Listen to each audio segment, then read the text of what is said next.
Just not you, is it? We're visiting his dad's family.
The Associated Press reports carrying the news of Mary White's death declared that it came from the result of a fall from a horse. How she would have hooted at that. She never fell from a horse in her life. Horses have fallen on her and with her. I'm always trying to hold them in my lap, she used to say. But she was proud of few things, and one of them was that she could ride anything that had 4 legs and hair. The last hour of her life was typical of its happiness. She came home from a day's work at school, topped off by a hard grind with the copy on the high school annual, and felt that a ride would refresh her. She climbed into her khakis, chattering to her mother about the work she was doing, and hurried to get her horse and be out on the dirt roads for the country air and the radiant green fields of spring. As she rode through the town on an easy gallop, she kept waving at passers-by. She knew everyone in town. For a decade, the little figure in the long pigtail and the red hair ribbon had been familiar on the streets of Emporia, and she got in the way of speaking to those who nodded at her. Mary! Mary! Mary!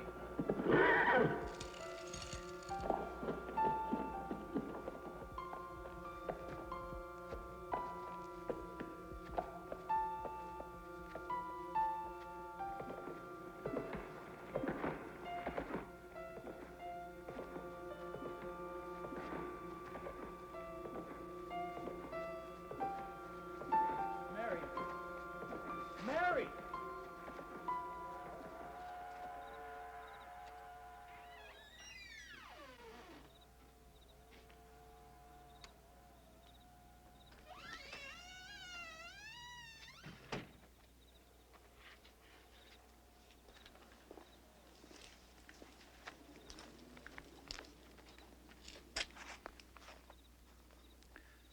I know there's no way to accept the death of a beloved child,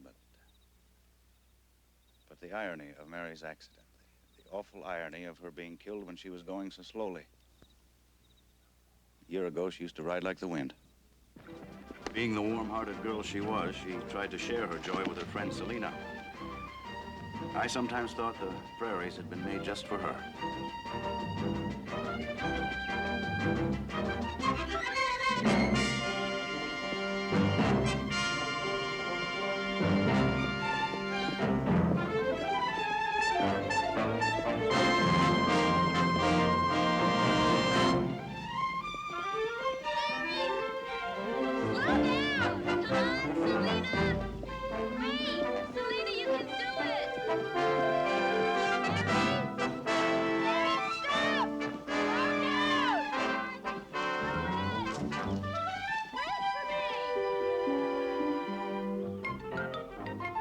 Can't help it. You're scary.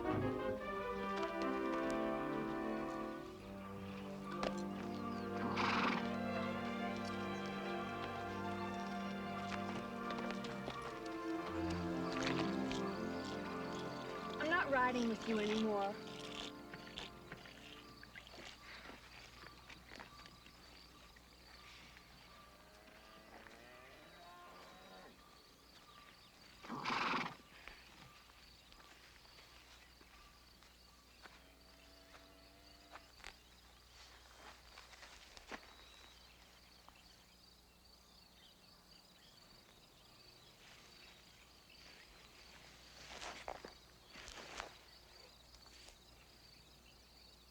Don't be mad. I'm just not as brave as you. That's silly. You're braver. It takes more courage to do what you're afraid of than to do what you enjoy. I never thought of it that way.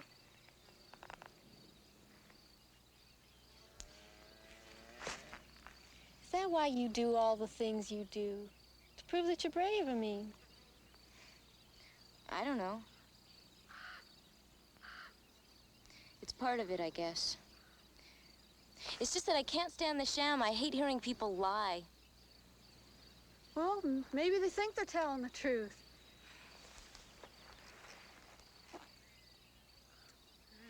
It's like there's something inside of me that wants to change things, fix things, so that when I die, people will know I was here.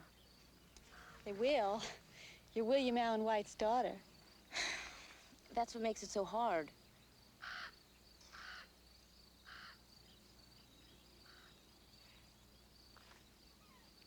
Come on, let's go, Selena. I got an idea. Come on.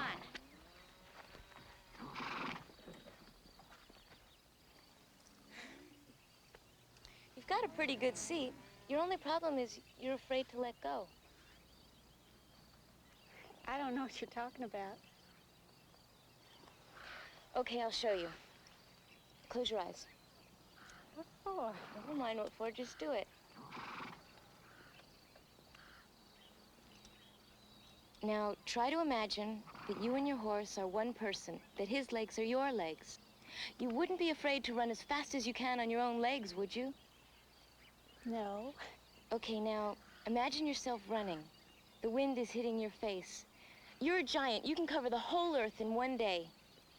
You're free. Okay, now open your eyes and let's ride.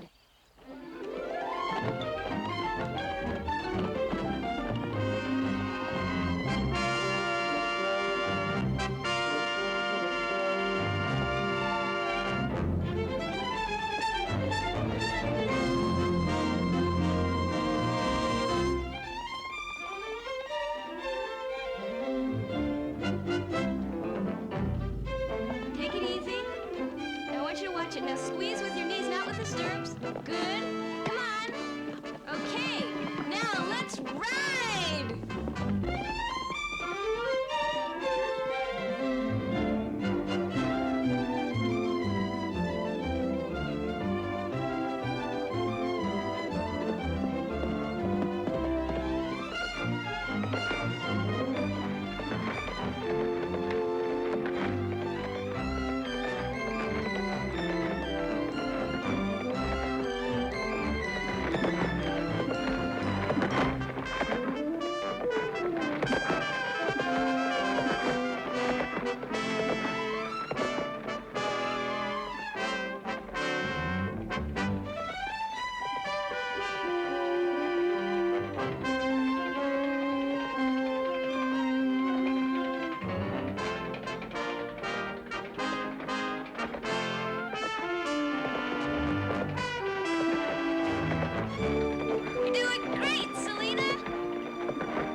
Some people in Emporia who weren't too happy with me said I spoiled its small-town flavor with all my famous visitors. But they still enjoyed it when Teddy Roosevelt and Calvin Coolidge came to call. This time, my illustrious guest was Jane Addams, the founder of Hull House. Now, Mary couldn't wait to meet Jane, and she barely made it, as usual.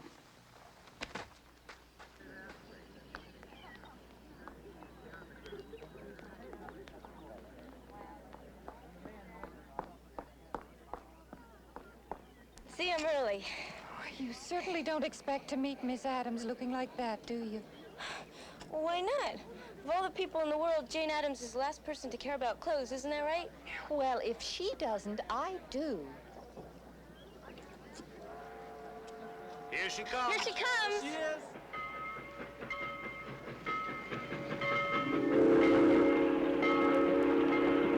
I had visited Jane Addams several times in Chicago since the opening of Hull House.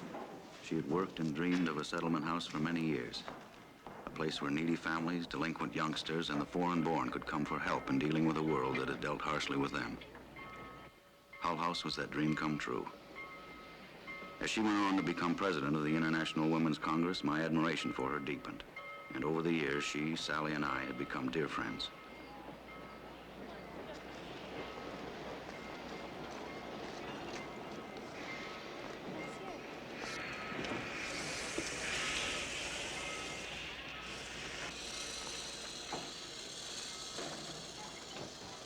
I don't see her.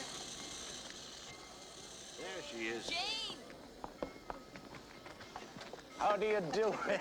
You don't look a day older. I swear you look just as young as you did when you opened Hull House. Oh, well, I've never known you to lie, and don't start now. It's you who never looks a day older. It's wonderful to see you. And we look several days older. Oh, Jane, this is our daughter, Mary. You know, Will, she does look like Peter Pan. I've been looking forward to meeting you and your brother. Bill's away at Harvard. If you'll please excuse me, I just thought of something I have to do right away. I'll see you all at home. Mary? Did I say something wrong? No, it's nothing. Don't worry about it. Well, shall we go? Did you have a nice trip, Jane? I knew Mary didn't like Jane Addams saying she looked like Peter Pan, and it was my fault. I was the one who always talked about my daughter that way, and Mary always resented it. Like all children, she felt she was grown up by the time she could walk. You see, Jane, that's why I particularly wanted you to come to Emporia now. This is the real heartland of the United States, not the big cities filled with those idiots who have been seeing reds under every bed. Well, I'm sure you're right, Will, but I'm going back to Europe. I feel more comfortable there. You seen this? That is being distributed by a group called the Sentinels of the Republic. Is that the group which called you the most dangerous woman in America? No, that was Mr. R.A. Gum of the American Protective League. The funniest thing that's happened is that I've been denounced by the Daughters of the American Revolution. Can you imagine their embarrassment when they found out that I'd been a member for more than 20 years? I don't understand. Why are they doing this to you? I suppose because I represent change, Mary. And change is very threatening to people. Mrs. White, supper's ready. Thank you, Martha. Well, it'll blow over. We're all a bunch of hotheads in this country, but our bark is worse than our bite. They may forget about the colleges and the intellectuals, but I'm not so sure about the women's organizations. Oh, I hope you're wrong. You managed to take a small-town newspaper. Through the sheer brilliance of the editorials, have made yourself a voice to be reckoned with right across the country. And do you think that could have happened if you'd been a woman? Maybe not. That's why I'm so apprehensive. The hysteria is even beginning to affect Hull House. You can't let that happen. There's so much further to go.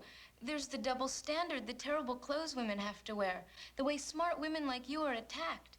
If you let them run you out of the country... Mary, please. Miss Addams has come here for a moment of peace. That's all right. You're quite right, Mary. It's just that when you fought so many battles, you tire temporarily. But you'll be back. I'm afraid I will. There's so much I want to do. Well, start. Here? You've had the misfortune to be born into a family of reformers. You'll find something. Would you write something in my copy of 20 Years at Hull House? Certainly. It's a little battered, isn't it?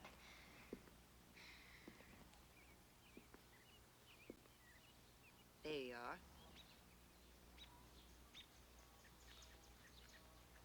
To Mary, who will learn that a journey of 1,000 miles begins with one step. Jane Addams. That's the hard part, learning to accept that. I was just like you. Sally. Wanted to change the world overnight. Suppose I still do, but it can't be done. I'll never be like you. I have no patience. When I see stupid people doing stupid things, I want to hit them.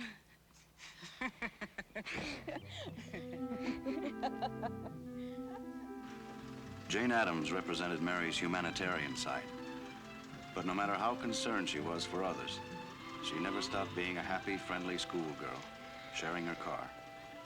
I guess I did do a lot of protesting about the benefits of walking. But I did it mainly to escape her offers to drive me in that car. Her car was her social life. She never had a party in all her nearly 17 years, wouldn't have one.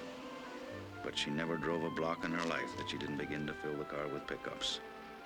Everybody rode with Mary White. She liked nothing better than to fill the car with long-legged high school boys and an occasional girl and parade the town. She never had a date or went to a dance, except once with her brother Bill. And the boy proposition didn't interest her. Yet. But young people gave her great pleasure.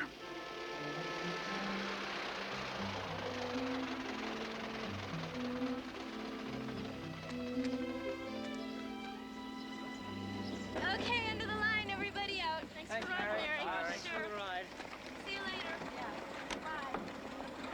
Bye, Mary. Thanks. Bye. Todd, that means you too.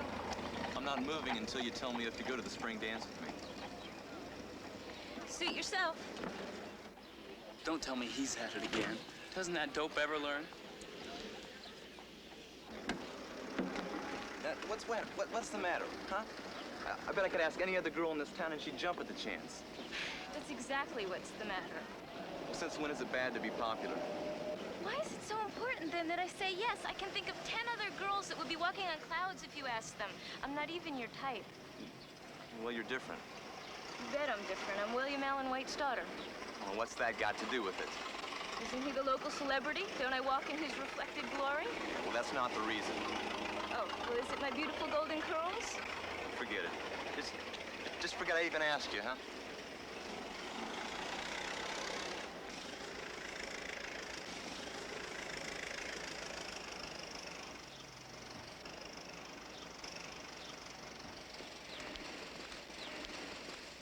Are you crazy? I wish you'd asked me. Just tell him your father's a legitimate daughter. You better not talk like that in front of my mother. She says you're a bad influence on me as it is. Then don't ride with me. I didn't say it. My mother did. She just can't understand that you and your family are different from the rest of us. For once, I agree with your mother. You really can't tell the White family from the rest of the lunatics around here. I'd like to believe you, Mary. So you don't act like everybody else. Everybody else wouldn't turn down a bid to the prom by Todd Turner. Bother Todd Turner. I'm sorry. You want to go riding after school? If you slow down, I get scared riding that fast. Will you? Mm-hmm. Now, I don't want you to get the wrong idea. She tried to conform. She did. But somehow her efforts were always just slightly askew.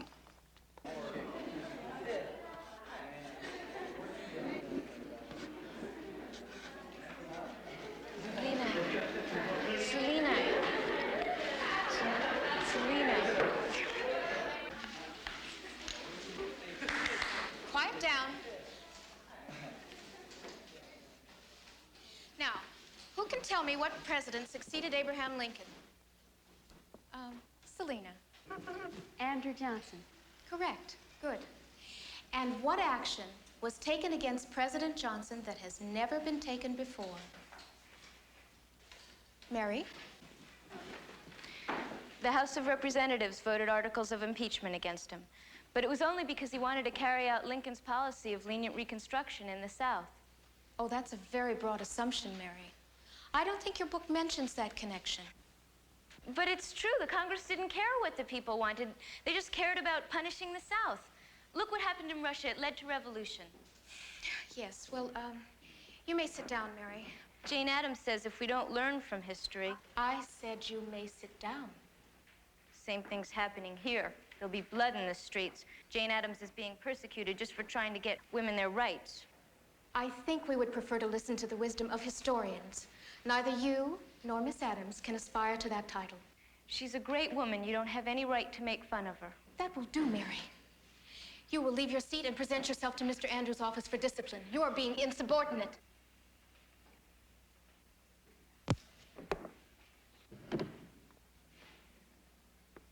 Why don't you pick up Jane Addams on the way? Maybe the two of you could burn down the school. Quiet! Quiet! It was only in that last year that Mary had begun to express herself with her pen. She discovered a talent for pen and ink drawing. And one of her proudest moments was when some of her sketches of school life were accepted for the annual.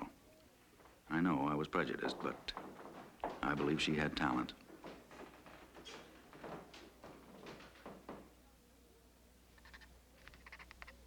I don't think her legs are quite that thin, do you? Oh, I'm sorry. Oh, it's really quite good. Although I can't say I approve of your drawing.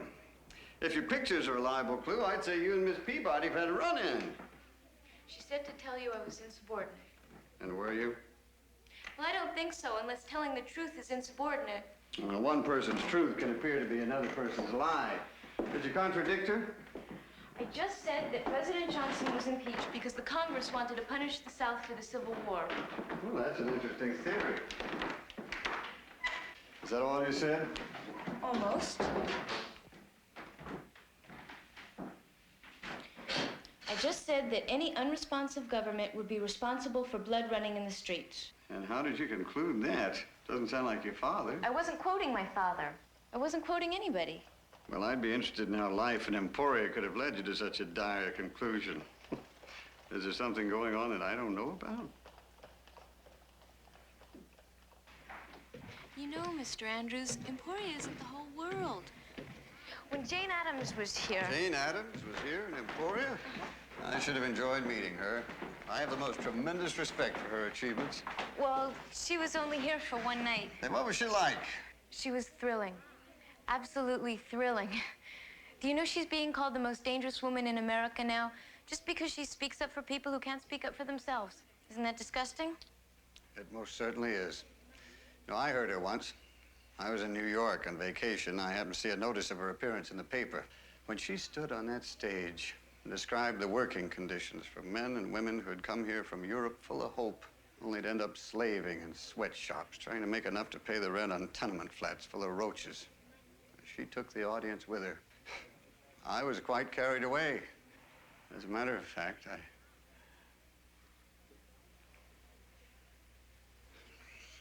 I fear we're digressing. Impertinence to a teacher cannot be tolerated. I hope you understand that.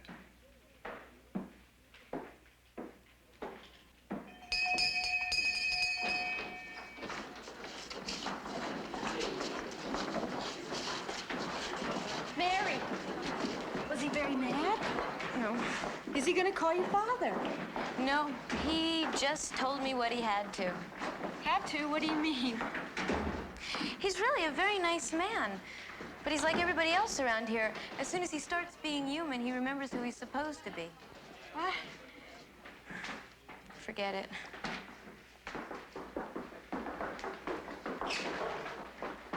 Hi, Ellie. Mary, can I talk to you for a minute?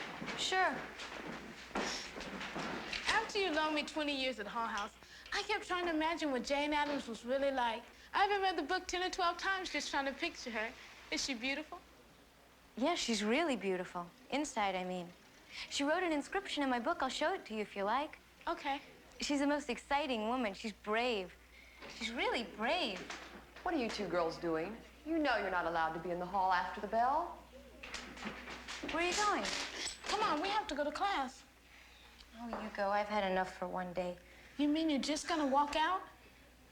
This is a public school. That means it belongs to the people. Well, it doesn't.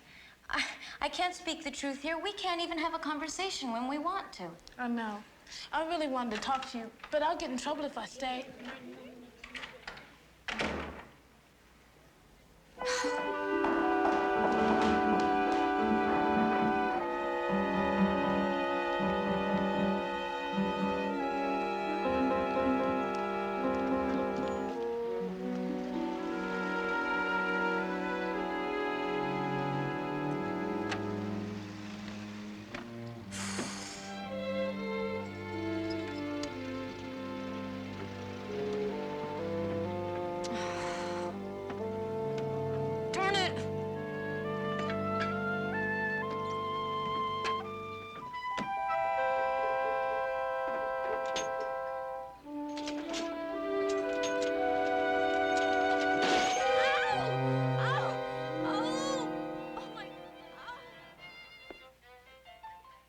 Does it hurt much?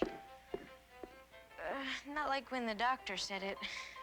Here you are. No, thanks. Maybe later. I'm not hungry now.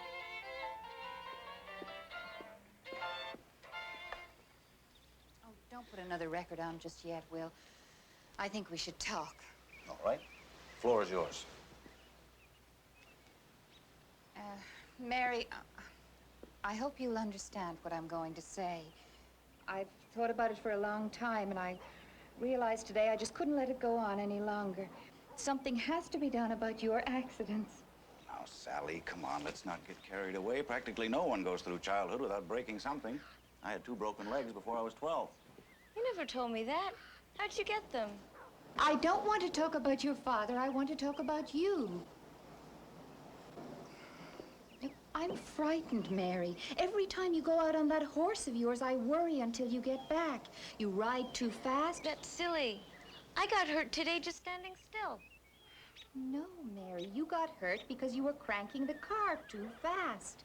Now, I've heard your brother warn you about that very thing. But, Mother, please, I'm sorry, Mary, but I know what I'm talking about. And I propose to do something about it.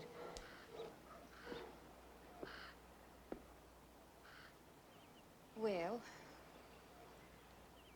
I think we should sell Ginger and get Mary a slower mount until she proves that she's responsible enough to take care of herself properly. And as for the car... No, you can't do that. That's not fair. Yes, we can, Mary. If you behave like a child, dear, you will be treated like a child. By the same token, if you behave like an adult, you have every right to expect us to treat you as an adult.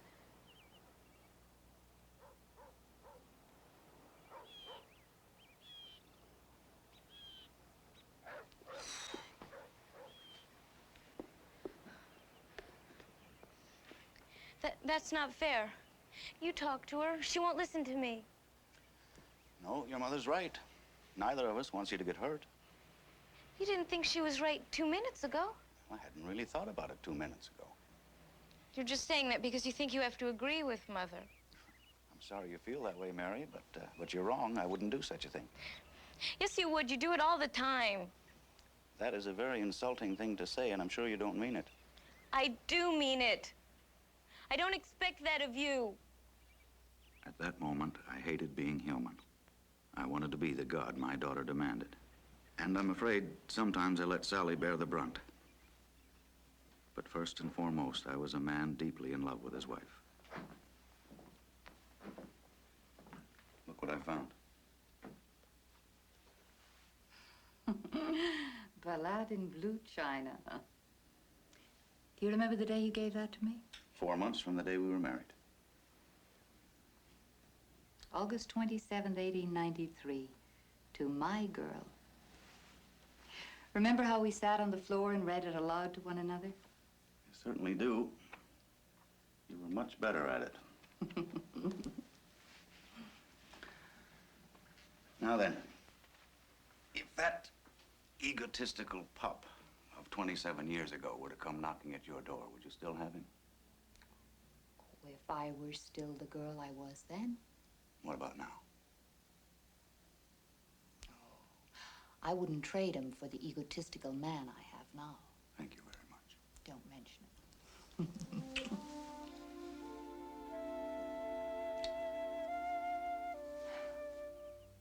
Mary always looked up to her brother Bill, and she really brightened up when he unexpectedly came home from Harvard one day. Mother? Bill! Oh, what a lovely surprise. For heaven's sakes, why didn't you let us know that you were coming? Well, I got tired of being good old predictable Bill, so I thought I'd surprise you. Bill! Bill! Oh, playing hooky. Oh, I'm legal. What happened to you? I'll tell you later. What's your excuse? Oh, well, I got lucky on my midterm schedule. I took 3 in a row. Heard Bucky Newland was driving as far as Kansas City, and here I am. My, you look different. It's the clothes. Well, you wouldn't want me dressing like a hick and disgracing the family name, would you? And this may come as a shock to you, Mayor, but when you get to college, you're going to have to give up wearing your uniform. Then I'm not going. Says you. You'll probably be the first one to go boy crazy and start dressing like a fashion model. Well, I only hope I live to see that day. Then you'll have to live to be 100. Youth, youth. What are you reading here? 20 years at Hull House? Are you trying to memorize this book? Oh, Mary, not again. When I loaned it to Ellie Rogers, she read it 12 times. She told me.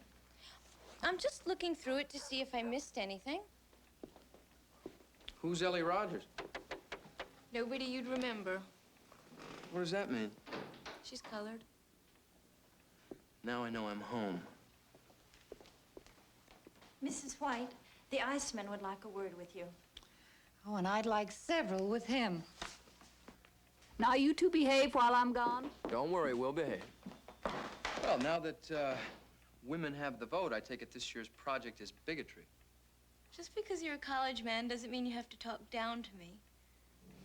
This town is filled with self-satisfied bigots. Mayor, don't be so hard on Emporia. It's the same everywhere else. People are slow to change. You sound just like Father. He always looks at the other side, unless it's mine. Look, just wait until you go away to school. Then you'll have some perspective. On what?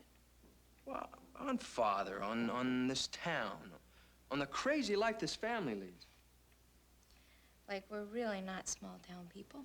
That's right. It's one of Father's fantasies.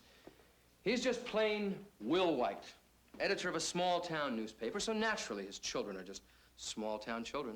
I mean, after all, doesn't every small-town kid come home from school to find Teddy Roosevelt stopping in for dinner? Or Jane Addams waiting to autograph a book for her. And of course, everybody goes to Europe and has a father who was there when they signed the Treaty of Versailles. Of course. At least he doesn't insist you're Peter Pan. Well, he'll get over that. I mean, he'll have to. When he sees you with 4 or 5 children hanging onto your skirts, calling you mama, even he'll have to give up. You're just as bad as everybody else. You all assume that all I want to do with my life is get married and have children. Well, first of all, I think we should straighten up the world before any more children are brought into it. And secondly, I'm not planning on getting married. When I find my own road, I'm going to travel it like Jane Addams. Good for you.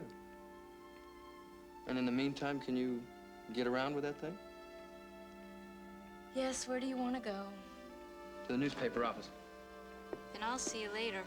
Well, don't you want to go? No. Father's letting Mother punish me for breaking my arm. They're selling my horse and they're not letting me drive the car. What do you mean he's letting Mother punish you? Well, he could have stopped her. He didn't agree with her, I could tell. He just thinks that he has to play father, the way he plays William Allen White, small-town philosopher. Look, Mary, he's a great man, but he's not perfect. Stop pushing him so hard. You did to go to Harvard. Well, that was different. I helped you.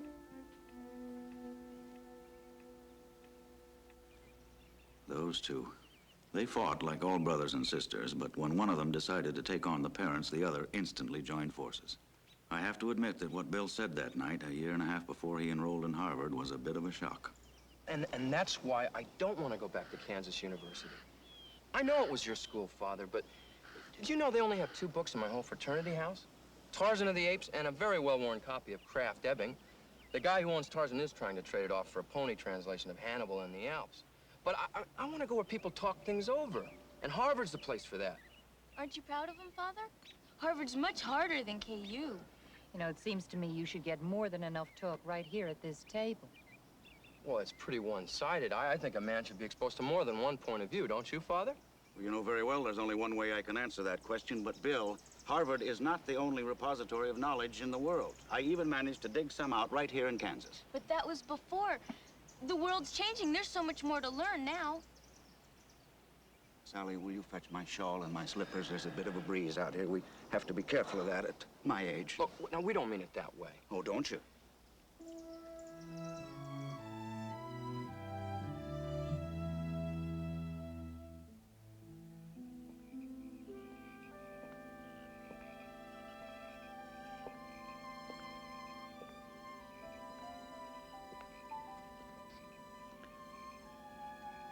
Sometimes watching a child grow up fills a man with pride.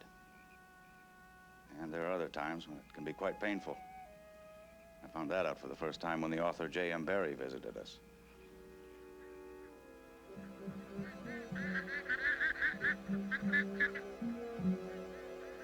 Even your American air smells young and aggressive. It's very stimulating. Well, I suppose it's all in what you get used to. I was never so stimulated in my life as when Mrs. White and I visited you in London. It was partly you, of course, but the rest was the air, full of history. Oh, good. Let's put the plates down right here, Bill, please. I hope everyone's hungry. It looks like Martha thought she was cooking for an army. Mary, food's ready. Food's ready. Will, You've done such marvelous work, but of all your plays, I like Peter Pan the best. Doesn't she remind you of Peter? A bit. I must say I'm surprised at your preference. I wrote Peter Pan for children, you know. Ah, but there's so much more in it. The wonderful knowledge that a world full of people who never grow up would be a world full of innocence and joy. Well, I'm immensely flattered. I didn't know all that was there. But if it is, it's purely an accident. I don't subscribe to that sentiment, really. No, I'm more inclined to believe that most of the troubles in the world can be laid squarely at the feet of people who never grow up. I quite agree. I think you're pulling my leg. No, indeed I'm not. No, I'm not a romantic at all. I simply use a romantic style to express my feelings. Of all your plays, my favorite play is What Every Woman Knows. Indeed. I would have thought it was a bit sophisticated for you. Don't underestimate her, Sir James. Lately, she's been telling me which books she thinks I'll understand. Only after she consults with me.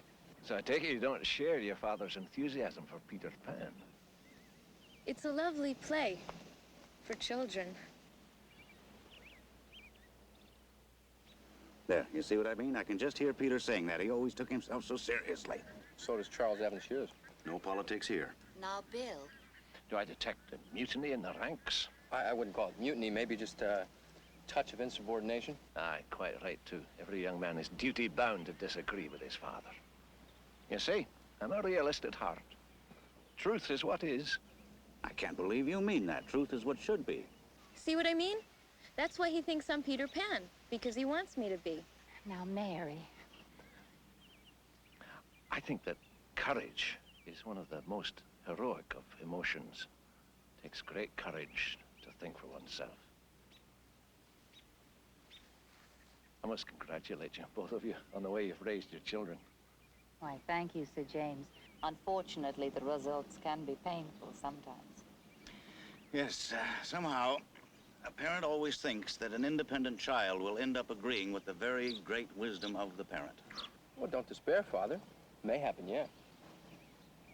I'll never think truth is what should be. There she was again, my Mary, the realist.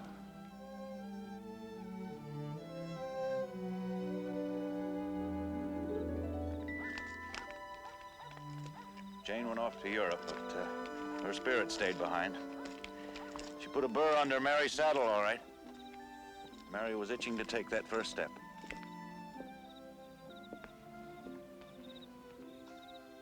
And she did. And she took it right here with the pastor, John Rice. He never knew what hit him.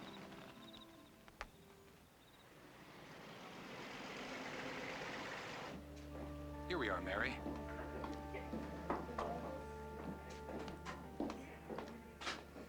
Ladies, Mary has decided to switch from our missionary group to your committee this year. Mrs. Pettigrew, have you got a job for her? Well, that's sweet of you, my dear, but between us, we've pretty much got the menu covered. The old people out at the home like their Christmas dinner to be the same every year. I don't want to cook. I'm sure you're all much better at that than I am. Well, perhaps you might organize the delivery of the food on Christmas Day. Would you like to do that? Surely. Alone? Well, naturally, we get some strong young men to help you. I'm sure if you're anything like my daughter, you'd like that. Yeah. Why don't we all go? Well, that's hardly necessary. There won't be that much to carry. No. Why don't we all go? Why doesn't each person on this committee take the food she's made and stay and eat Christmas dinner with the people at the home? Well, It isn't done that way. Now, if you'd like to Well, deliver... just because it hasn't been done doesn't mean it can't. It's nice of all of you to do that cooking, but it's so cold, impersonal. I'll bet the people at the home would like to see you as well as your baskets of food. It's unchristian. The day William Allen White shows up at the county home, I'll be there, too. Now, ladies, Mary just isn't familiar with our procedures. Really?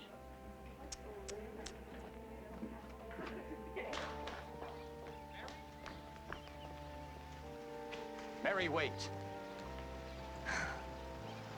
You think I'm wrong, too. I respect your motives, but I don't agree with your methods. Giving can't be ordered. It must come from the heart. That sounds like one of my father's editorials. He writes and you preach. I joined the church to get something done. Now, the Women's Committee is getting something done. Now, the fact that they're not doing it the way you would like them to doesn't make their contribution less. In other words, you're not going to help me. I have a whole congregation to consider. You're not the only one. No wonder my father doesn't go to church. Now, slow down. Now, a minute ago, you were lumping the two of us together. Now it's you and him against me. Mary, I know you want to help. We all do, each in our own way.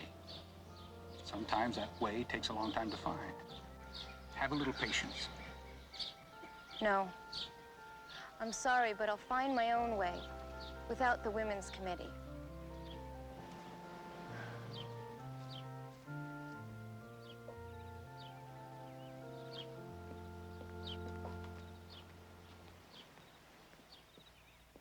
You're thinking she was a pretty fresh kid, aren't you?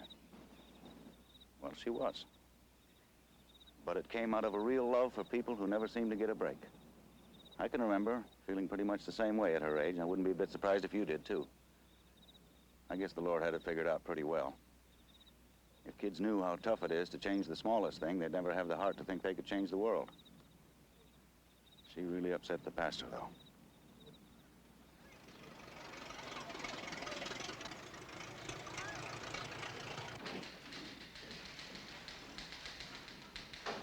Morning, Sam. Morning, Al.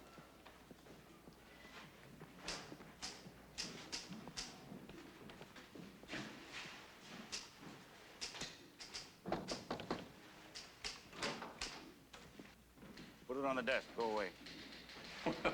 It's not the warmest welcome I've ever had. John, I'm sorry. Come on in. Sit down. I gotta warn you, this is not a day to preach brotherly love to me. I'm not even sure I like you.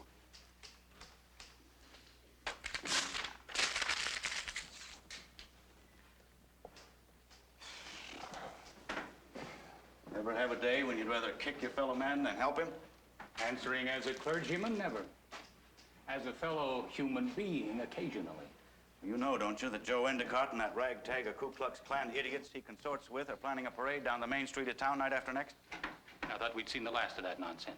No, sirree. They're coming complete with signs, burning crosses, and white nightgowns. That piece of paper I threw away was my 5th attempt at an editorial trying to show them up as the asses they are. Will, I want to talk to you about Mary. Well, good. That's bound to be a more pleasant subject. Usually I'd agree with you, but not this time. I'm feeling very human about her. As a matter of fact, I'd like to put her across my knee and spank her. Well, John, you better go back to being a clergyman. If you tried to spank her, she'd probably hit you back. I'm serious, Will. I'm very angry with her. Made you feel guilty, didn't she? She told you about it. No, but when she said she was joining the Christmas committee, I figured it was bound to happen sooner or later. I'm glad she's doing it to you for a change. Well, she's got me talking to myself. Do you think maybe I don't see the forest with the trees? John, Mary's gifted. She has the intelligence of a woman and the heart of a child. That's a real Peter Pan. And fortunately for us, we've grown up. Now, John, don't take it to heart. There's not a person in this world can live up to Mary's expectations. I guess you're right, Will. I just wanted to talk it over. Thank you. Hey, see you later.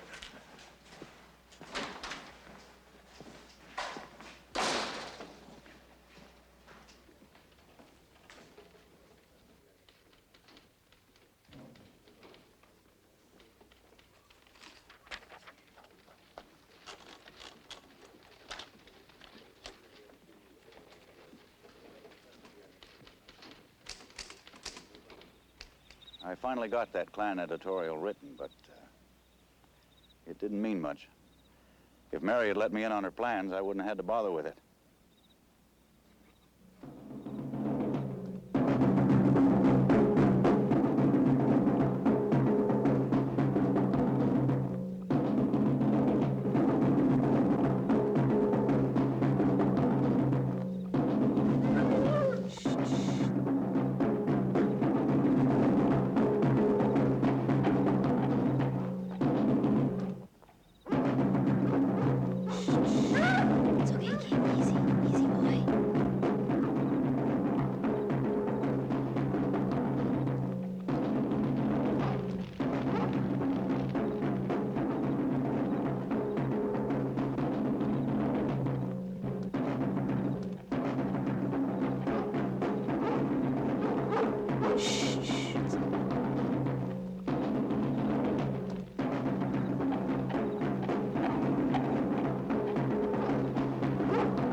And by that, I mean the white Christians among you. The day of reckoning is at hand. How long must the pure among us allow ourselves to be dragged into the slime by the unclean, the niggers, the Jews, the radicals that pollute our clean American air? I tell you now. Get away, dog. Get out of here, dog. Get out of here, King. Get out of here, boy. Get away, dog. Get away. Hey, Joe, it's your own dog! What's the matter, Joe? Don't even King know he's supposed to be afraid of you? You got a great watchdog there, Joe. Get out of here, King. King, get out of here. Mad, Papa, I'll get him. Come back, King. Get away from me, King. Papa, I'm sorry. I'm sorry, Papa. Get You away didn't from me, mean dog. it, Papa. Get away, King, get away. I'll get him, Papa. Come back, King. outside, Billy. I told you to keep that damn dog at home. Citizens of Emporia! Citizens, come back here. Come on back here. You listen to me. Listen to what I've got to say to you. Listen to me. Don't go away. I've got something to say to you. You come back here and listen to me. Listen to me. I've got something to say to you.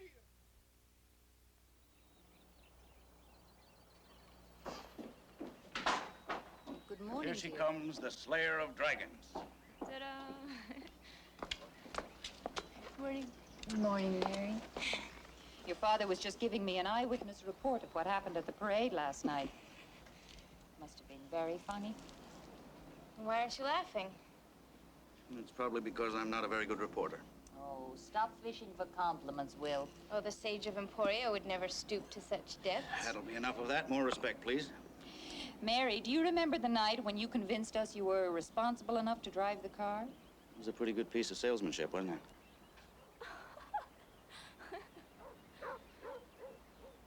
Well, growing up brings more than privileges. It also brings obligations. Now, that prank last night, no matter how we feel about the Klan, was not very responsible. Oh, now, come on, Sally. You should have been there. It was the prank of the century. Well, gotta get to my study. Come along, Sally. We've got a lot of proofing to do. I'll be right there, dear. You know, Mary, you can't have it both ways. If you want your father and me to take you seriously, you're going to have to give up some of the freedoms of childhood. Well, then I guess I don't understand the difference. Sally? Later, dear. He's calling me. Coming, Will. Last summer, when Bill came home for vacation, we were all together again. But even then, Mary refused to be anything but the free spirit she was.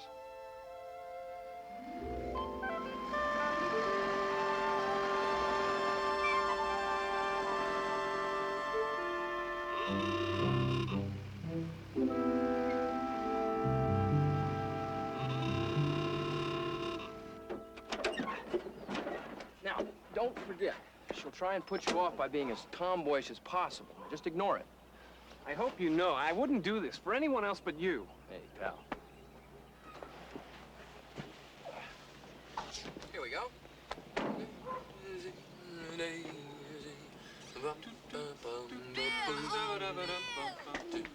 Mother! Bill, you're early. How lovely. This is my friend, Richard Sloan. How do you do, Mrs. White? We're so pleased that you can come. Thank you. For heaven's sakes, come inside, both of you. Well, you both must be parched. How about some lemonade? You have just been offered nectar of the gods. Say yes. Oh, for heaven's sakes, Bill, it's only lemonade. Not when you make it. You better not walk around town dressed like that. Otherwise, somebody's going to see you and put you in an envelope and mail you back to the Harvard Lampoon.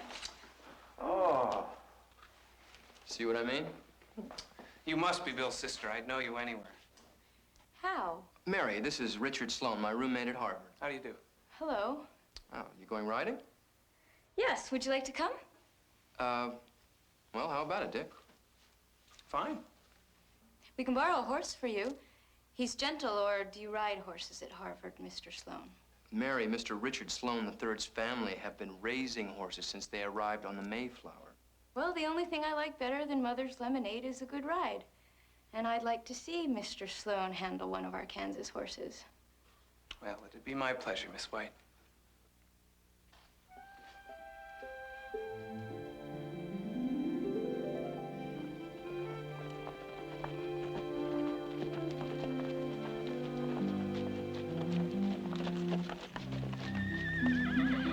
Okay, Mr. Sloan, you know the course.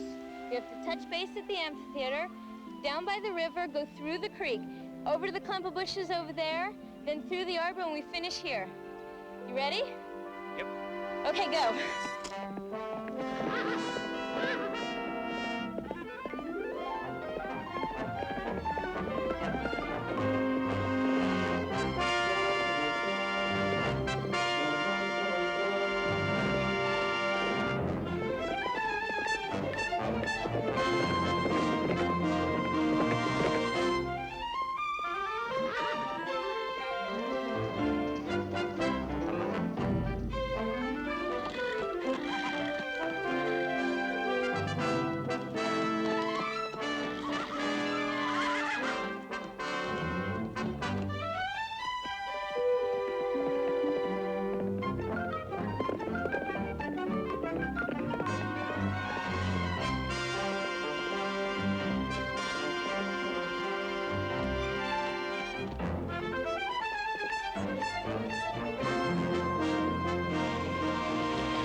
You're crazy.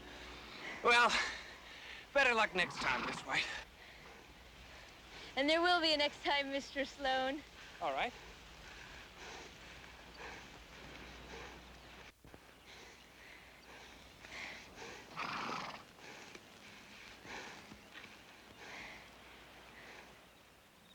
Bill chose his friends very well. Finally, even Mary had to admit that. God rest ye merry gentlemen, let nothing you dismay.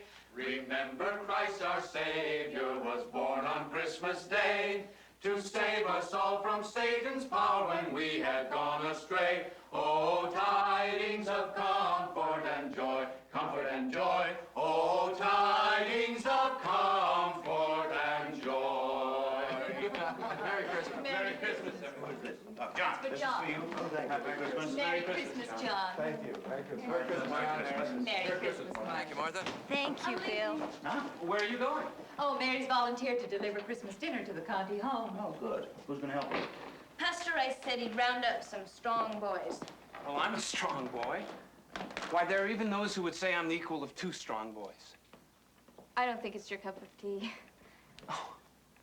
Well, I'd be interested in hearing what you think my cup of tea might be. Country club dances, regattas, things like that. Oh, Mary. No, it's all right, Mrs. White. I know that your daughter thinks I'm a lightweight. Well, aren't you? Why don't you try me and see? Okay, get your coat and let's go. Goodbye, everyone. Bye. Thank you, Bill. Drive carefully. Thank you, We Mary. will. Take care, you two. I think maybe Mary's met her match.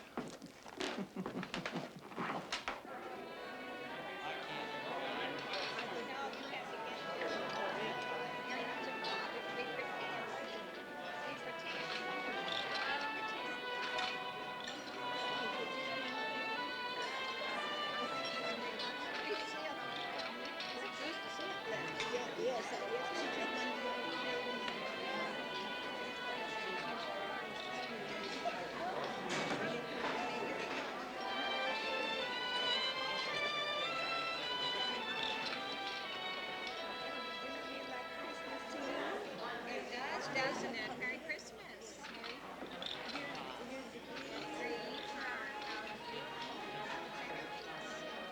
I like your young man, dear. He has lovely manners. Is he a local boy? I've been out here so long I've lost touch with the town. He's not my young man. He's a friend of my brother Bill's from Harvard. Oh, I haven't been here that long. The way he's looking at you. How long have you been here? Long enough to learn to mind our own business. Don't mind him. He only talks about once a year, and we're all very grateful. I just read a wonderful book. Would you like to read it? No? How about painting? Have you ever tried watercolors? No? What do you like to do? I like to eat Christmas dinner with company of my own choosing.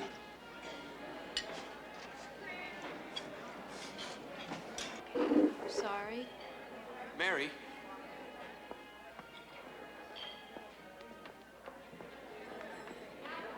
I was only trying to help. And you are helping, dear. Don't let a crotchety old man spoil your day. Everyone else is having a wonderful time.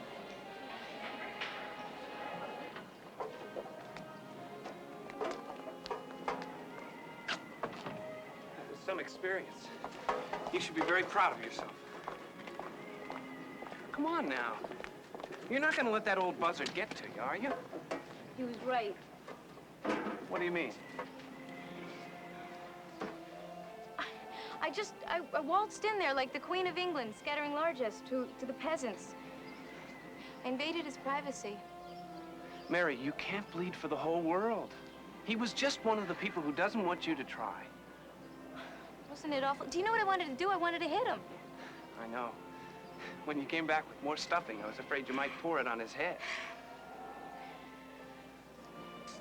Mary, if it's all right with Bill and your parents, I'd like to come back here for spring vacation. How would you feel about that? I think it's wonderful. Bill's very fond of you. Well, what about you? Are you ready to stop calling me Richard Sloan III? I'm ready for that, but You're not ready to say, please come back, Richard, because I want you to? Is it important that I do? It is, to me. Okay. Please come back, Richard. Because I want you to.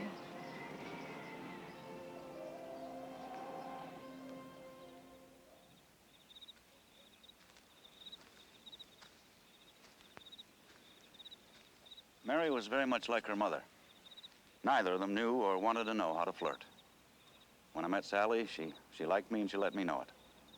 And Mary was the same way, whether it was Richard Sloan III or Tom Knight, the Gazette carrier. Okay, come on, Tom. Give them to me now. I could take them out your desk for you, you know. If you don't stop treating me like this, I'll... You what? I don't know. You just make me feel so helpless. Well, if that's all the thanks I get for being considerate. After all, you're used to riding, not walking this week. Oh, a little exercise never hurt anybody. Besides, they're letting me have the car back next week. What about Ginger? Still off limits. My father says he'll let me know when they think I can be trusted to ride again. Oh, I have to talk to someone. I'll see you later, okay? Ellie, hold on. Wait a minute. I've been thinking about you. We never got a chance to finish our talk. I know. Maybe we can meet later in the yard. Oh, bother. Come on in here for a second. We can decide where to meet. Mary. Come on. Mary. Maybe they should put white only on the door. Mary. Be careful. They might put no idiots allowed. Then where would you two go? You think you're so smart. What's wrong with you? They insulted you. Forget it. I'm not wanted in here. Who said? It's an unwritten rule. I never heard of it. Did you ever see a colored girl in here? I never noticed. I don't pay much attention to things like that. Well, most people do. Mary, I've got to go to class. But Ellie... We'll talk about it later, okay? And I don't remember a single article or editorial about it. How could you let it go by? Hi, Mary. Mary, I am just as outraged as you are by senseless cruelty, but segregation is not something that started this morning in the girls' lounge. It's going to take a lot more than an editorial to stop it. Well, okay, but somebody has to take the first step. Why wasn't it you? I can't answer that question. Well, that isn't going to help Ellie very much. Well, we can. I think we can do better. The undersigned believe that segregation of any kind at Emporia High School is contrary to the principles on which this country was founded. As taxpayers, we demand equal access to facilities for all students, regardless of race, creed, or religion. Well, what do you think? It's a fine idea, dear, but who do you think will sign it? You and Father and the men at the paper and Pastor Rice and... Well, you can count on us and probably Rice, but don't be so sure about my employees. They don't all think like I do. But they have to sign. Everybody should. Mary, I don't hold with making a man's private convictions a consideration for employment. I know how you feel, dear. I used to feel the same way growing up in Kentucky. Come to think of it, I still do. Or I would if your father hadn't taught me the art of the possible. What's that? That's reaching for the moon when you know you can't get it and then settling for a piece of it, which is more than you had when you started. But that's not good enough. May have to be.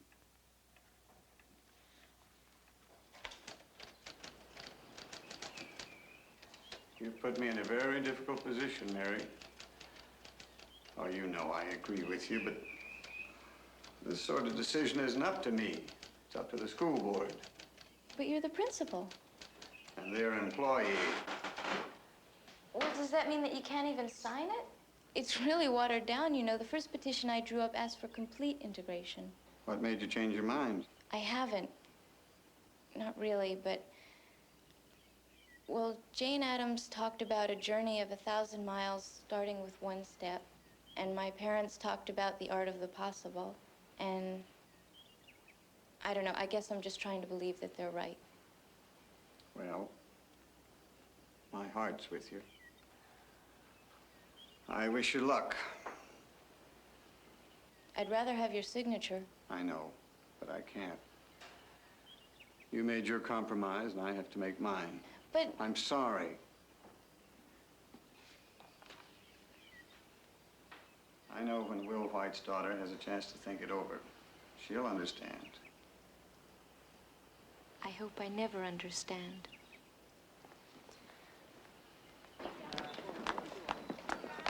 sign? No. I knew he wouldn't. Maybe we should forget the whole thing. No. Give it to me. I'll take it on my paper route. Maybe I can get some signatures. That's a good idea.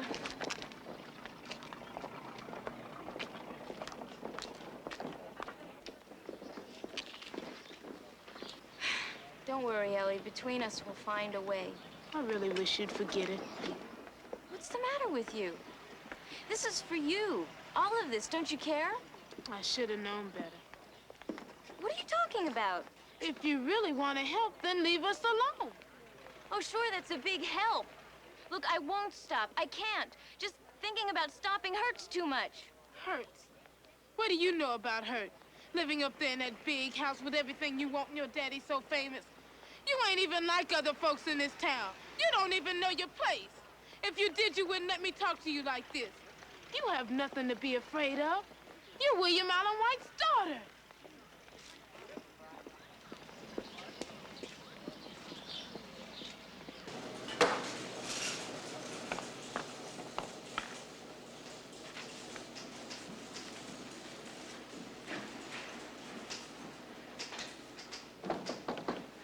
Jim, take that up to Wally. Let him have a look at it, will you?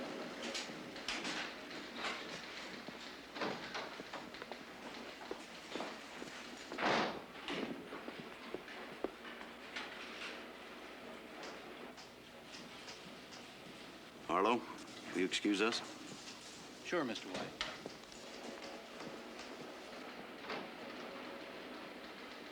I hate this town. I hate everybody in it. I have days like that myself. Don't make jokes. I'm serious. I know you are. Well, I'm serious, too, when I feel like that. Will you stop patronizing me? What do you know about how I feel? Why don't you tell me?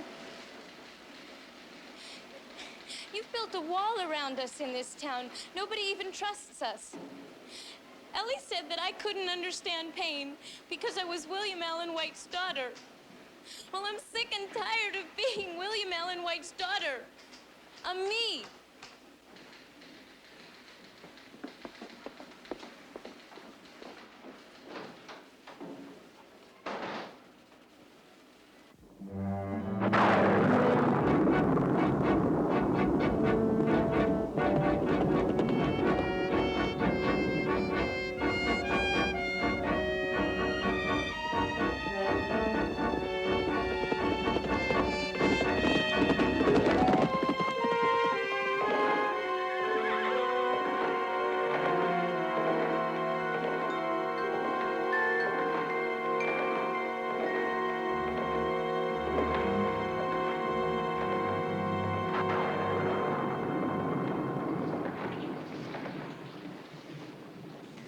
Say a word all through dinner. Between your silence and Mary's, I've got heartburn. Take some bicarb. I did. It didn't help. Try hot water. I don't need medical advice, Will. I need to know what this is all about. First, Mary leaves the table without even a word, and she rides off on a horse she's forbidden to ride, and now you sit here like a sphinx. What's going on?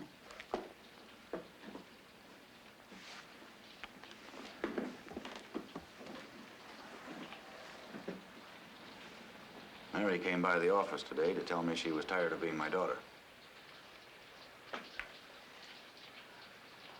Well, I'm sure she didn't mean that. I think she did. I know she did. Well, you surprise me, Will White. You're the one who's always telling me not to forget my growing up. But it'll help me understand our children better. Didn't you ever say anything in anger that might have hurt your father? Many times.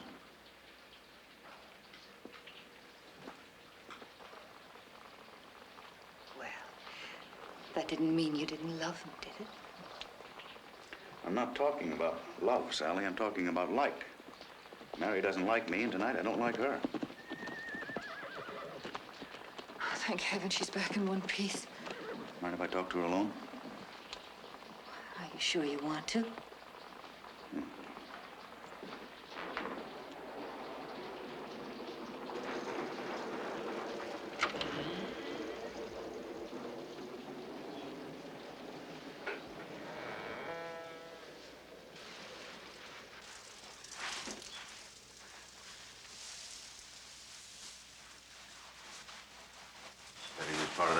about myself.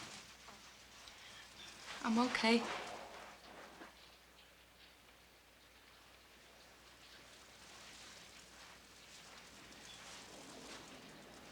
Don't ever run out again like that, Mary. I don't like it. Hear what I said?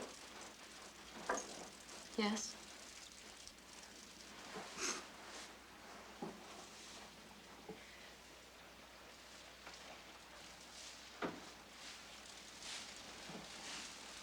You're angry at me, aren't you? Well, that's all right, because I'm angry at you, too, and I don't like the way it feels. Now, what are we going to do about it?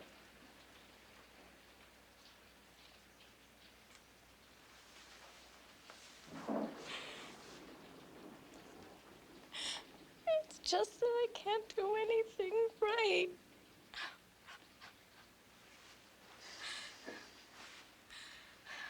Well, I wish I could tell you that you're not going to feel like this again, but it wouldn't be true. I don't want any lies between us. And when you told me you were tired of being my daughter, Mary, that hurt like the devil. But at least it was honest. I didn't mean it. I just meant that... Wait now.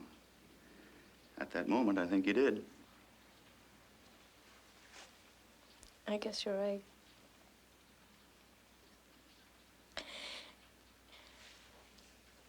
It's just that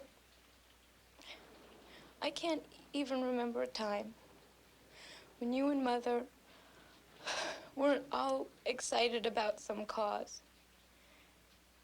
I'd hear you down in the living room after I'd gone to bed. You'd be planning some big editorial that would right a wrong or point out to people how blind they were being. And all I ever wanted to do was help, to do what you do. And every time I try, I get it all mixed up so...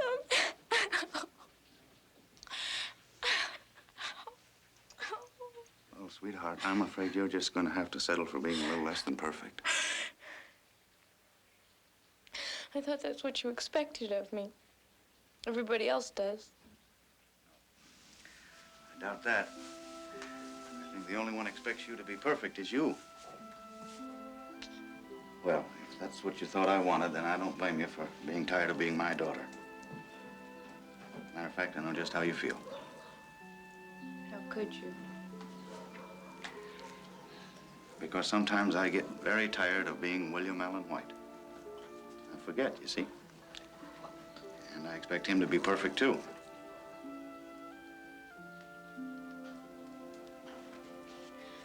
But you were never like me. You didn't start out by wanting to make something better and end up by just making it worse. Oh, didn't I? Oh, I'd hate to have to tell you how many times I've done just that. And I might even be doing it right now, but I have to take that chance. You see, Mary, that's what it's all about. Being willing to take a chance. You do it. And I hope you never stop. Do you really mean that? Lord, have mercy on my soul. Yes, I really mean that.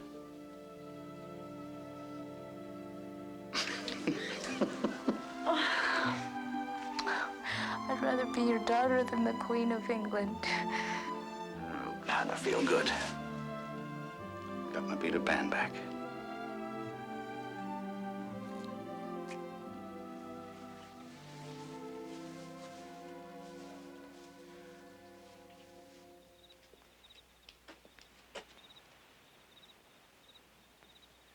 When graduation day comes along in a few weeks, Mary's chair will be empty. She was all ready, though. She even had her dress. Sally and I figured it had to be pretty important to her for her to be willing to go shopping for it. Usually she had to be dragged into a store kicking and screaming.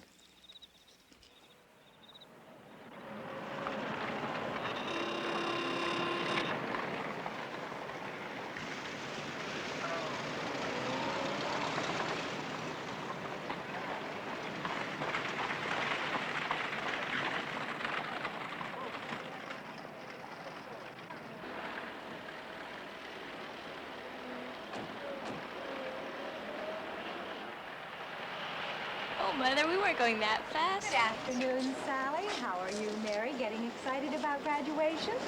Nervous is more like it. We're just starting to shop for her graduation dress. I bought Jessie's last week. Isn't it a nuisance having to go all the way to Topeka to shop? Why, Jessie has such a nice figure. I'm surprised you couldn't find something to fit her right here. Not as long as that's in the window. Hasn't Mr. White instructed you to stay out of these stores? Why, certainly not. Why should he? I imagine he has more important things on his mind. Good thing you ran into us. We're all up. What's that we're doing? Boycotting. Boycotting all the merchants who support the strike. Why? Because our husbands say we should. But I don't understand. Neither of your husbands works for railroad management. My Charles says the Bolsheviks are stirring up the laboring men. They don't really want to strike, you know. They're being forced to by the union agitators. Well, I think I'd rather take my chances with the Bolsheviks than with the roads to Topeka. Come along, Mary. Coming, Mother. Good day, ladies. Good afternoon. Why, I imagine you've suffered a considerable drop in business due to the strike, haven't you, Mr. Bonner? Oh, well, I never wanted to get mixed up in this in the first place. I just didn't want to lose my working trade. Anyway, the governor's just passed a law. He's put out an injunction prohibiting those placards. Oh, it's sure a relief to me. Well, come for your graduation dress, have you? Well, what were the shopmen striking for? All the freedom to choose their union. I want to support them, but I can't afford to have it cost me my business. How does that one strike you, Mrs. White? Oh, that's rather pretty. What do you think, Mary? You mean to say that just to sell a few dresses, you're willing to let all those families starve? I've got a family to feed, too. Mary, please, let's get back to our business.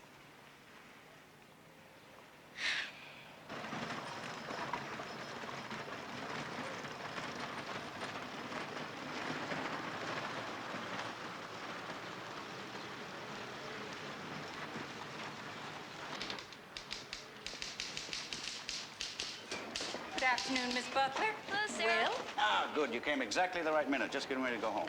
Oh, Mary drove me downtown. Uh-oh. Well, I'll probably walk. I need the exercise. Ben, Daddy. you put this up in our window, please? Oh, you're too late, Will. The governor just obtained an injunction forbidding the posting of that sign.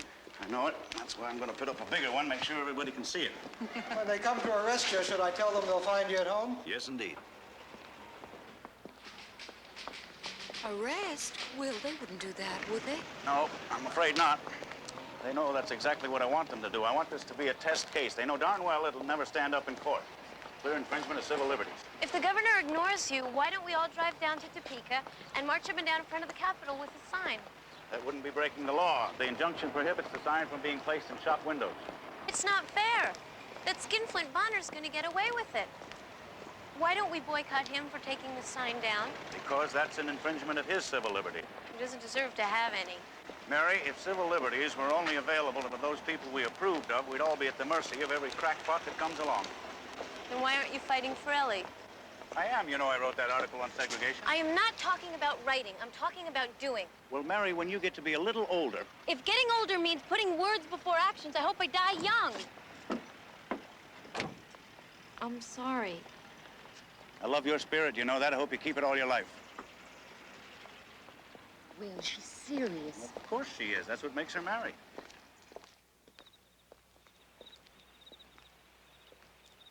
I had written a novel called In the Heart of a Fool. And I was quite flattered when an offer was made by the infant film industry to make it into a motion picture. And when the filming was done, I was invited to New York to view the results.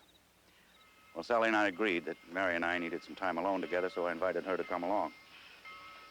Well, our trip was a lark from the minute we pulled out of here. Trains have always fascinated me, and Mary shared that feeling. She was so excited, so alive, so eager to drink in new experiences. And so iconoclastic.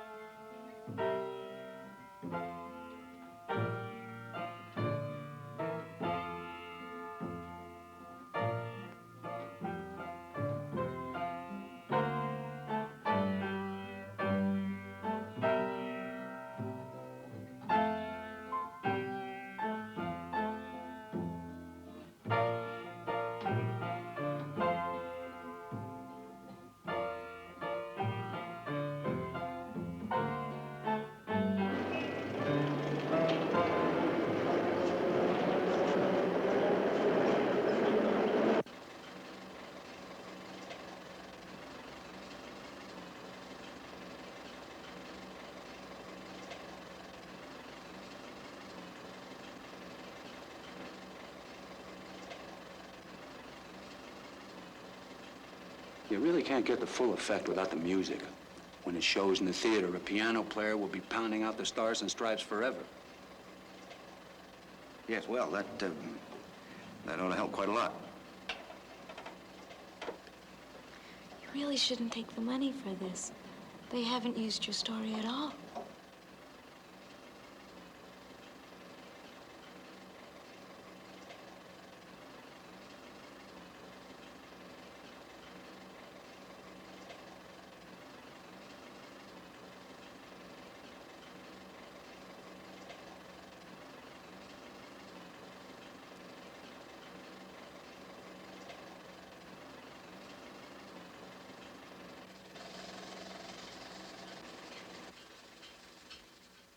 Well, what do you think?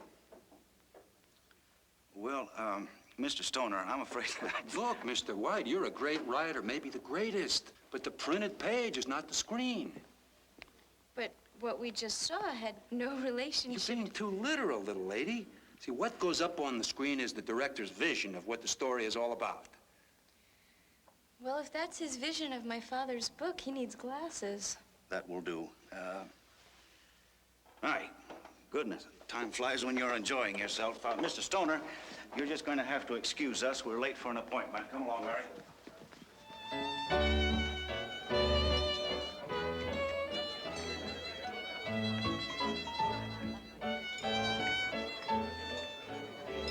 For an appetizer, may I suggest the escargot? No, I don't think so. Oh, I'd love some. The last time you were served escargot, you just stared at them. I was only 10 years old then. One order of escargot. Very good, sir. Thank you. I could have ordered for myself, you know. I'm sorry, would you rather have something else? No.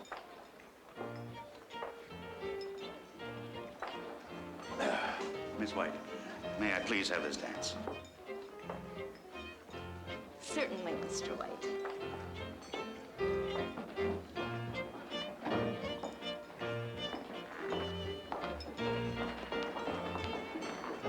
Now, if I step on your foot, you just pinch me. That's what your mother always does.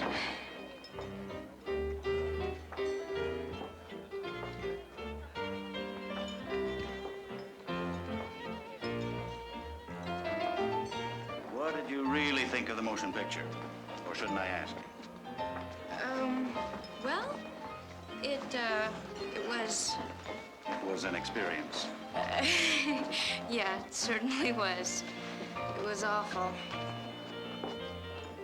Mary, I wish you'd stop beating around the bush like that.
Are they good?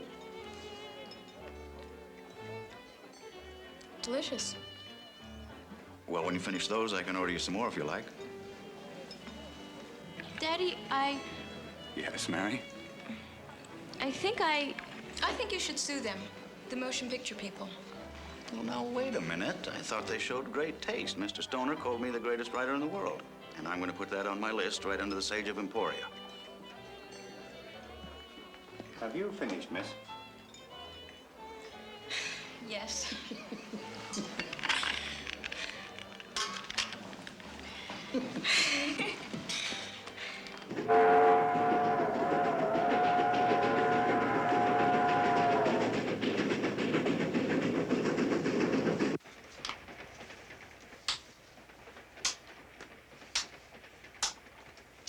That's another one for me. I concede you're too good for me. You coming down with a cold? Let's play another game. I'll let you beat me. Wouldn't get much pleasure out of that, would I?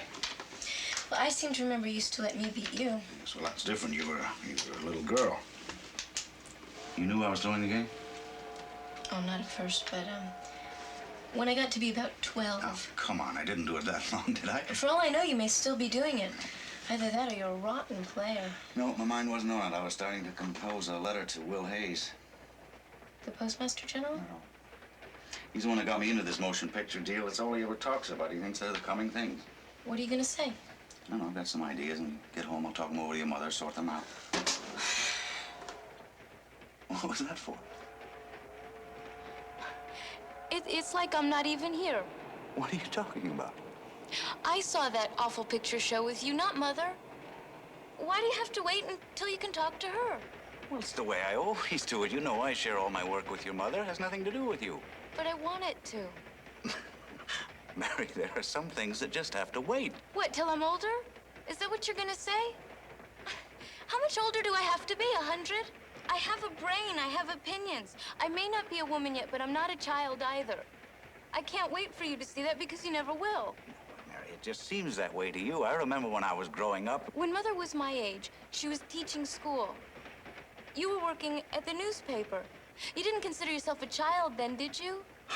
Mary, your mother was forced to miss her childhood. I don't want you to miss yours. Now, thank goodness you don't have to. Daddy, if that's all you're worried about, please don't. I had a wonderful childhood. The best any girl could ever want. But it's over now. Can't you see that? Can't you look at me for once and really see that?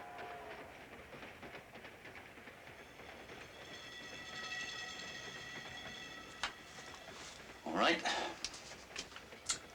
What do you think I should say to him? Well, first of all, the audience isn't made up of morons. If people pay to be entertained, they should get what they've paid for. Real entertainment shouldn't glaze your eyes. It should stimulate your mind. Maybe I can rephrase that. What's wrong with it? Nothing. Go on, what else? Tell them that if they think enough of a book to pay good money for it, they should respect the author's thoughts. Writers think up the stories, for heaven's sake. Not only that, how do they know that the audience won't like... Just wait now. Let's go back to your first thought. Don't be so gentlemanly. You said you hated the picture show. Now you're writing that you're disappointed with it. You're right. We'll call a spade and let the devil take the hindmost. Thank you.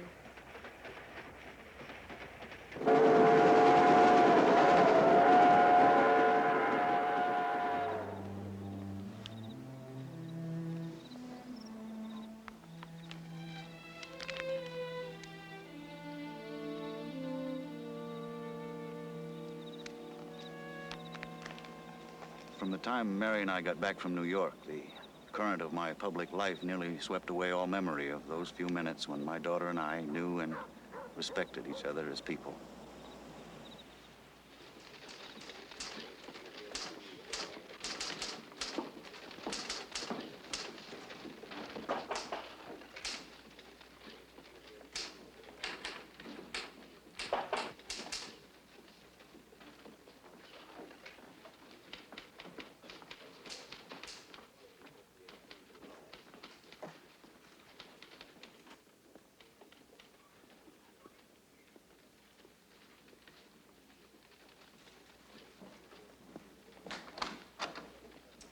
Miss White? You buy me a soda? My pleasure. Get my hat.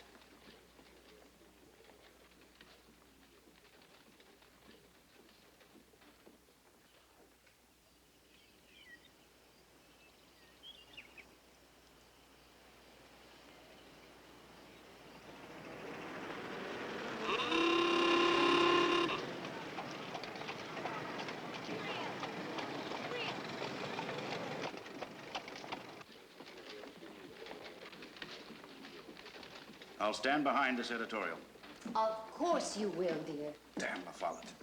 It's bad enough we didn't join the League of Nations. Now, if we don't get a world court, we're in for 100 years of war. children of this country deserve a better legacy than that. Speaking of children, what's happening between you and Mary? There's no end to the idiocy of some of the politicians in this country. It's a good thing we're a strong people because we have to be to survive some of our leaders. What about Mary? Well, when the two of you came back from New York, I noticed a great difference in her. I'm glad. Sally, what am I going to do about La Follette? When you calm down, Will, you'll know.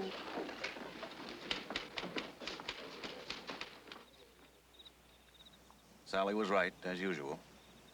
I decided to go to Washington and debate La Follette. I left on a warm spring day. I wish I were going with you. Not this time. This trip is no place for a lady. I anticipate some strong language. Well, Will, now you're a much more effective speaker when you don't get excited. All right, all right. Mary, where are you going? I forgot something in the car. I've been thinking about her. When I get back, I'm going to try to treat her as if she weren't a child. As a matter of fact, I'm going to get behind that drive of hers to get the lounge for those colored girls. Oh, Will, I'm so glad I'll tell her. No, don't. I don't think words are going to be enough. I'm going to have to prove it. Just to remind you. That is first rate. You have the makings of a fine political cartoonist, Sally. Now, don't you ride Ginger too fast when I'm gone. But what about the... Letting you ride faster again? Well, maybe when I get back, we'll talk about it. No, no, we won't. I just can't stand the strain. Now, every time you ride fast, Mary, I expect to hear that you've been thrown. I've never been thrown from a horse in my life. Oh. It was a close call. I couldn't go anywhere without my talisman, could I? Well, I'm off. Hurry back, will you? I will. Bye. I love you.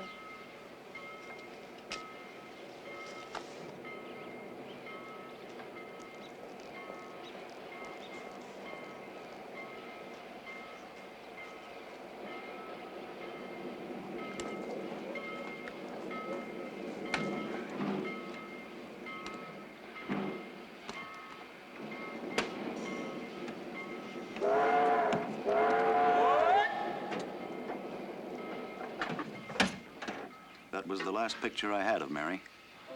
When I came home, she was dead. Her funeral yesterday at the Congregational Church was as she would have wished it. No singing, no flowers, save for a big bunch of red roses from her brother Bill's Harvard classmen. Heavens, how proud that would have made her. And the red roses from the Gazette force in vases at her head and feet. A short poem. Paul's beautiful essay on love from the 13th chapter of 1 Corinthians. Some remarks about her democratic spirit from her friend, John H.J. Rice, pastor and police judge, which she would have deprecated if she could. A prayer sent down for her by her friend, Carl Now, and opening the service, the slow, poignant movement from Beethoven's Moonlight Sonata, which she loved. Then the Lord's Prayer by her friends in the high school. That was all. Mary was the embodiment of those things that in the lives of young people are essential.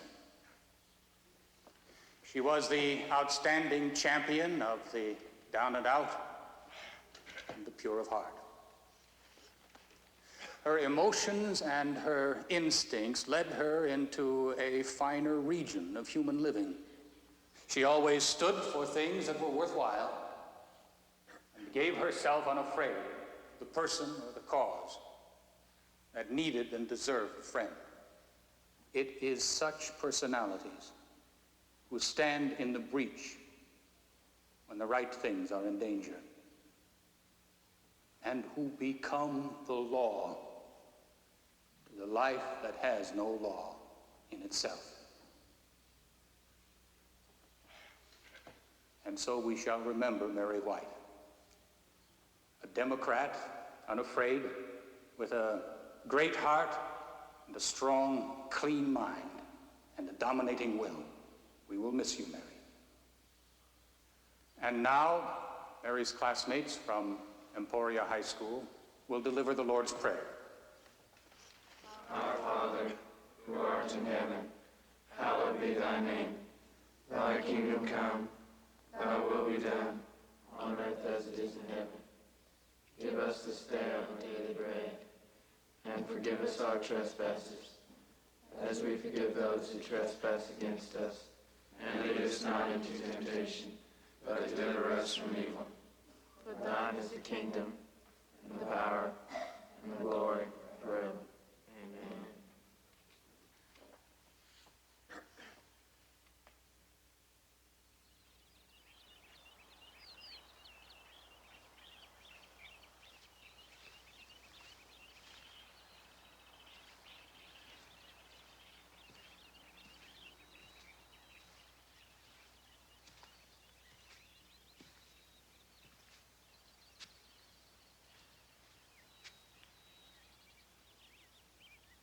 Mother's waiting for me, but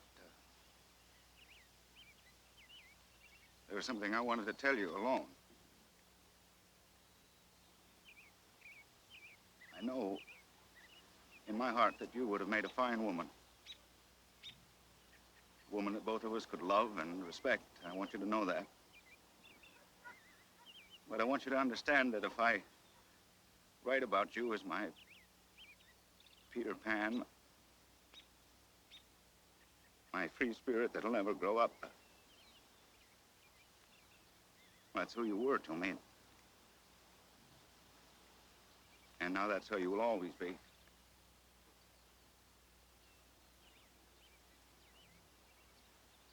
Good night, Mary. You sleep well.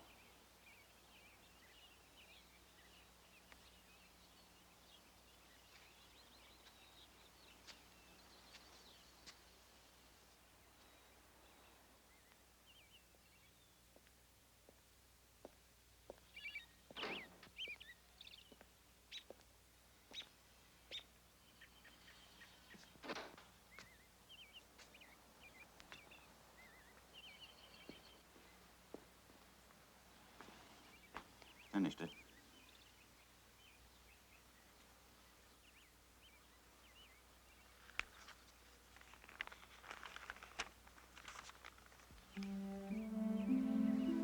Associated Press reports carrying the news of Mary White's death declare that it came as the result of a fall from a horse.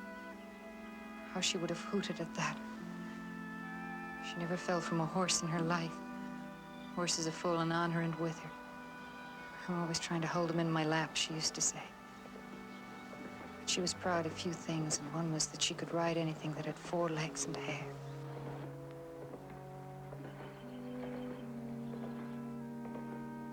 A rift in the clouds in a gray day threw a shaft of sunlight upon her coffin as her nervous, energetic little body sank to its last sleep. But the soul of her, the glowing, gorgeous, fervent soul of her surely was flaming in eager joy upon some other dawn.